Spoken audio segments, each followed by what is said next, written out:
దేవుడు నాకు అన్ని కష్టాలు పెడుతూనే ఉన్నాడు, ఒక కష్టం తర్వాత మరో కష్టం, ఒక కష్టం తర్వాత మరో కష్టం వస్తుంది అని చెప్పి దేవుడిపై కోపం పెంచుకుంటున్నావా?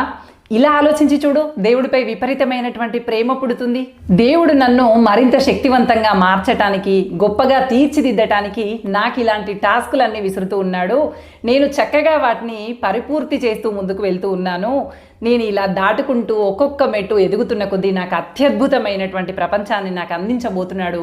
అందుకోసమే ఈ సమస్యల ఫజిల్స్ని, సమస్యల టాస్క్లని నాకు విసురుతూ ఉన్నాడు. సరికొత్తగా వీటిని పరిష్కరిస్తాను. ఇవన్నీ నాకు ఏదైతే మనం అతి గొప్ప అంశాన్ని చేరుకోబోయే ముందు ట్రైనింగ్ పీరియడ్ అనేది ఉంటుంది కదా, అదిగో అలాగే భగవంతుడు నాకు తర్పీదునిస్తున్నాడు అనేటువంటి భావనతో కనుక ప్రతి సమస్యని కూడా పక్కకి జరిపి ఆలోచిస్తూ నీ మంచికే జరుగుతున్నాయి అన్నట్టుగా ఆలోచించావే అనుకో, కొండంత సమస్య కూడా దూది పింజలాగా ఎగిరిపోతుంది. అలా కాకుండా ఆ సమస్య అంతా నీలో ఉన్నట్టు, నీకే సమస్యలు ఉన్నట్టుగా